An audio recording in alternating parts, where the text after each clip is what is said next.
Mark chapter 2, verses 1 through 12, has been taken from the Message, a contemporary translation of the New Testament. After a few days, Jesus returned to Capernaum, and word got around that he was back home. A crowd gathered, jamming the entrance so no one could get in or out. He was teaching the word. They brought a paraplegic to him, carried by 4 men. When they weren't able to get in because of the crowd, they removed part of the roof and lowered the paraplegic on the stretcher. Impressed by their bold belief, Jesus said to the paraplegic, "Son, I forgive your sins." Some religion scholars sitting there started whispering among themselves, "He can't talk that way. That's blasphemy. God and only God can forgive sins." Jesus knew right away what they were thinking and said, "Why are you so skeptical? Which is simpler, to say to the paraplegic, 'I forgive your sins,' or say, 'Get up, take your stretcher, and start walking'? Well, just so it's clear that I'm the Son of Man and authorized to do either or both," he looked now at the paraplegic. "Get up, pick up your stretcher, and go home." And the man did. He got up, grabbed his stretcher, and walked out with everyone there watching him. They rubbed their eyes incredulous, and then praised God, saying, "We've never seen anything like this." May the Spirit of wisdom guide our understanding of the Scripture. Thank you, God.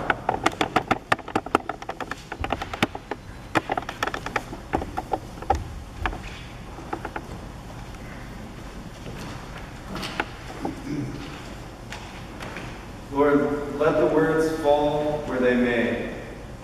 Lord, let my words be pleasing to you and to your people. Okay, so before we pick up the story, we need some background. Told in chapter 2, at least the background given to us by the writer of the Gospel of Mark. These stories moved swiftly. For instance, the first chapter of Mark has 5 stories. The baptism of Jesus' trip to the wilderness, picking up his disciples and making fisher of people, etc., etc. These stories are huge. These stories have given meaning to so much of our Christian identity for so long. But they're all crammed into one chapter. That's just 45 verses. So, Jesus has returned from the wilderness. He heals a man, but then tells the man to keep it on the down low. But of course the man, the biblical text tells us, went out and began to proclaim it freely and to spread the word of what Jesus had done for him. So, Jesus had been found out. Jesus was becoming a celebrity. This meant that Jesus could no longer go into town openly. Jesus kept to the out-of-the-way places for a little while, no longer able to move freely in and out of the city. There is an interesting thing to note about this secrecy. Why would Jesus ask the man to keep the healing a secret? Why would he say to tell no one? Well, it could be that Jesus' great healing made him immensely popular with the masses. He could use that popularity to gain power and advance his agenda. He could take over the whole political scene and bring an era of peace and goodwill. But Jesus did not come to the world to amass power. He came to show God's creation operates not on the basis of power, but of love. So here we are. Today's scene picks up in chapter 2. But don't snooze, because it's only 12 verses. But oh, so much meaning packed in these few words. And even then, I will only have time to focus on just a little bit of it.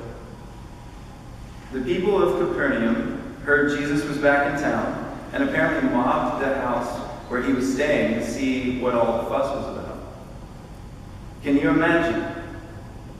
Have you ever been in a crowd of people so compacted that the smells and the sounds begin to disorient? These houses were primitive, nothing fancy. Think function over form. Jesus is in the center of the house. He's just chilling. The author of Mark doesn't even use verbs like teaching or proclaiming to describe what Jesus is doing in this house. So the way I read it is just chilling out. Who knows? We can all relate to that feeling, the feeling of wanting just to be invisible for a while.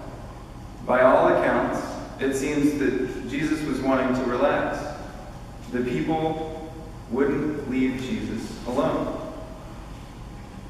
But for now, I want you to take a deep breath and to close your eyes.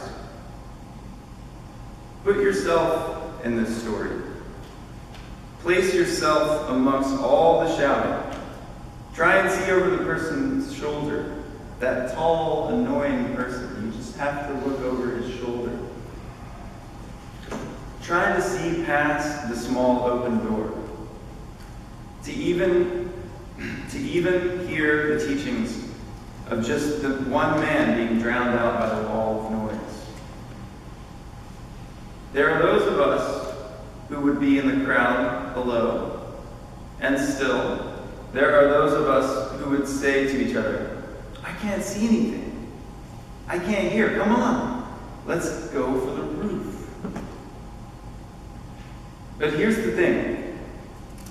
Why did the men carry their friend on the roof and proceed to dig a hole in the mud and the branches and the clay? In recounting this story to a friend of mine, she said those men were selfish.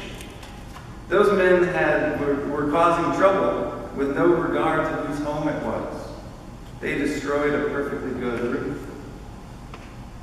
That may be so, but the author of Mark says that Jesus was impressed by the bold belief, and Jesus plainly saw the faith in these men, that he gave pause and forgave the man his sins and healed him.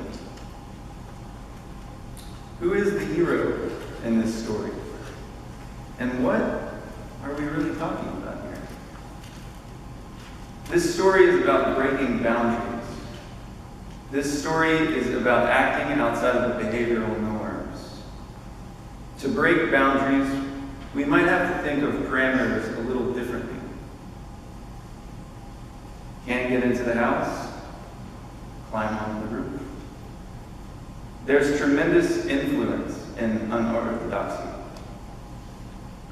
I mean, the action alone, tearing into that roof, commands Jesus' attention.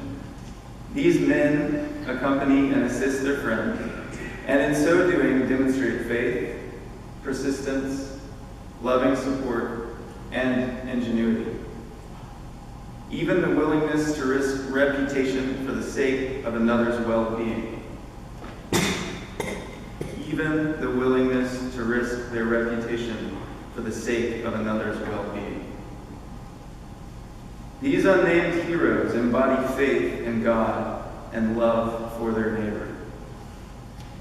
The involvement of those friends suggests other lessons as well. They teach us that the healing is often facilitated by the help of others through the faithful action of our community. The man's friends remind us that Jesus is not the only one to demonstrate boundary-breaking behavior in the Gospel of Mark, since they are also willing to move beyond what is considered the right and acceptable behavior in order to help someone else. In this particular story, we are reminded just how important it is to be embodied, to act, to use our bodies as a witness, like the friends in the story. I see a correlation between today's story and the protest movements in the past several years and beyond. Consider for a moment, just a moment, taking yourself out of your comfort zone to stand with those who are suffering.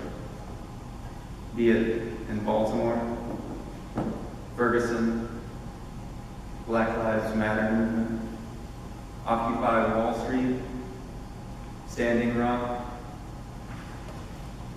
My personal confession to you is that while supporting these movements, I have been too comfortable, and I have not acted boldly. I have not used my body for protests like so many of my friends have. And the way that I understand my faith is a call to stand up for the most vulnerable, to think and to act boldly to protect the interests of the least of these. I have been too comfortable. I have been too complacent. These are the roofs I have been too hesitant to climb for the sake of my friends, my family, and the strangers among them. I have been a great bystander. Let me pat myself on the back for all those meetings and all those tough conversations and all those well-meaning intentions. I wonder what roofs you are hesitant to climb. I won't for a second pretend to know the answer to that. I wonder what roofs Christian Temple is hesitant to climb. But the kingdom of God waits for us all in the most unlikely of places. Let us be daring in our witness, and let our witness symbolize our faith.